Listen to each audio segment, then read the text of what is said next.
जी नमस्कार दोस्तों, स्वागत है आप सभी का आपके अपने यूट्यूब चैनल यशराज बैंकिंग पर। और इस वीडियो में बात करने वाले हैं मेरे आरआरबी पीओ मेंस के स्कोर कार्ड के बारे में। जी हाँ, आप सभी जानते हैं कि कल RRB PO interview selected candidates के लिए स्कोर कार्ड आउट हो चुका है। तो इस वीडियो में मैं अपने अटेम्प्ट और स्कोर कार्ड दोनों ही चीज़ें बताने वाला हूँ।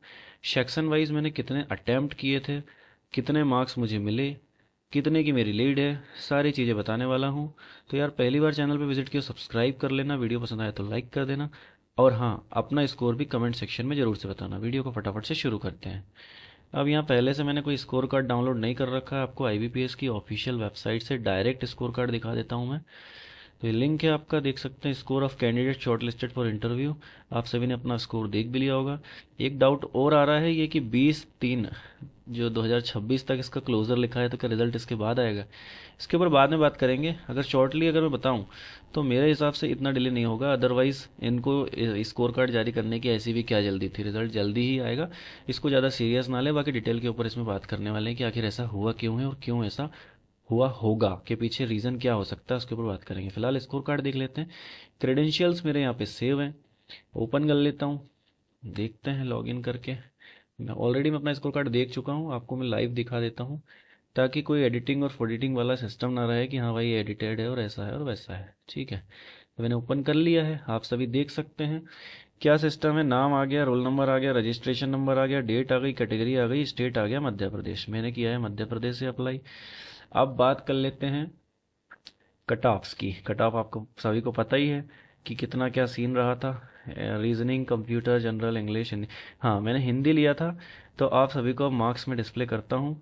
ये देखिए मेरे मार्क्स, नीचे स्क्रॉल डाउन मैंने कर लिया है। अब आप देख सकते हैं मैक्सिमम स्कोर 40। अब ये जो स्कोर्स हैं इसके ऊपर भी बात कर लेते हैं कि ये जो रीजनिंग के 1.25 से होंगे, कंप्यूटर के 0.50 से होंगे, जनरल अवेयरनेस 1 से होंगे, इंग्लिश हिंदी 1 से होंगे। देन आपका क्वांटिटी एप्टीट्यूड 1.25 से होंगे, जो कि आपको पता ही है। 97.50 का टोटल एग्रीगेट स्कोर मेरा बना हुआ है। बात कर लेते हैं अटैम्प्ट वाइज की। तो रीजनिंग में मैंने 25 अटैम्प्ट्स किए थे।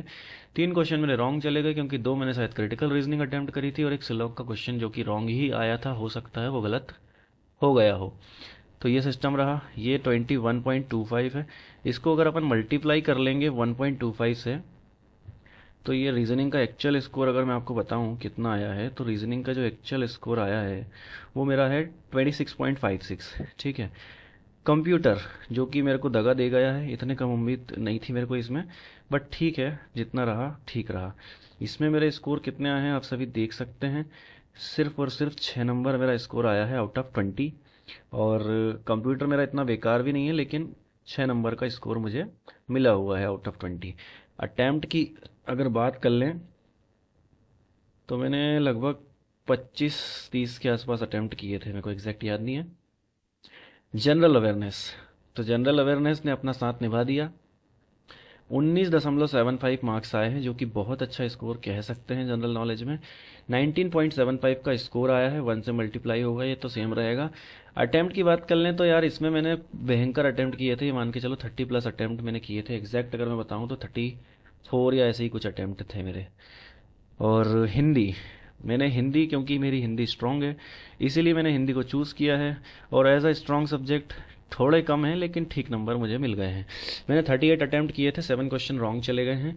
मुझे लगता है कि वो पैराग्राफ था पैसेज वाला, वो हो सकता है, और बाकी कुछ कंफ्यूजिंग ऑप्शंस थे, उसमें से 2-3 क्वेश्चन हो सकते हैं।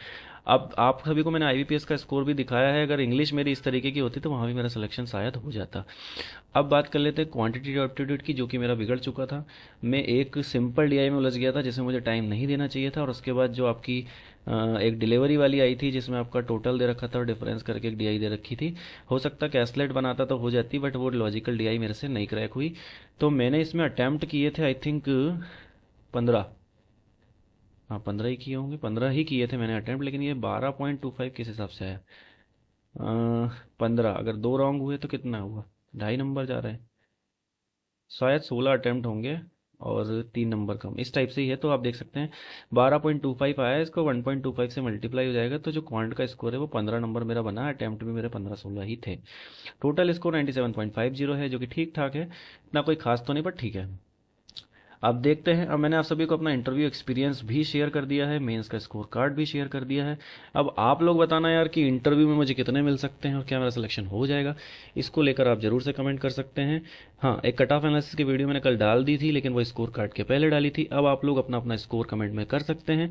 तो एक बार जिन जिन स्टेट्स के ज़्यादा कमेंट्स देखने को मिलेंगे, थोड़ा बहुत एनालिसिस कर सकते हैं, बाकी रिजल्ट तो काफ़ी जल्दी देखने को आप सभी को मिल ही जाएगा। मिलते हैं फिर नेक्स्ट वीडियो में। यार इस वीडियो को इतना ही रखते हैं। टेलीग्राम ग्रुप का लिंक डिस्क्रिप्शन बॉक्स में है। आने वाले टाइम में आपको सारे सब्जेक्ट की स्ट्रैटेजीज प्रोवाइड करने वाला हूँ, खासकर हिंदी की स्ट्रैटेजी में आप सभी को बता सकता हूँ। जो लोग आरआरबी पीओ क्लर्क को टारगेट करने वाले हैं नेक्स्ट ईयर में, वो मैं सारी चीज़ें आप सभी को आने वाले वीडियोज़ में बताऊंगा। इसलिए चैनल को सब्सक्राइब कर लेना और टेलीग्राम ग्रुप को ज्वाइन कर लेना। मिलते हैं फिर नेक्स्ट वीडियो में, तब तक के लिए जय हिंद।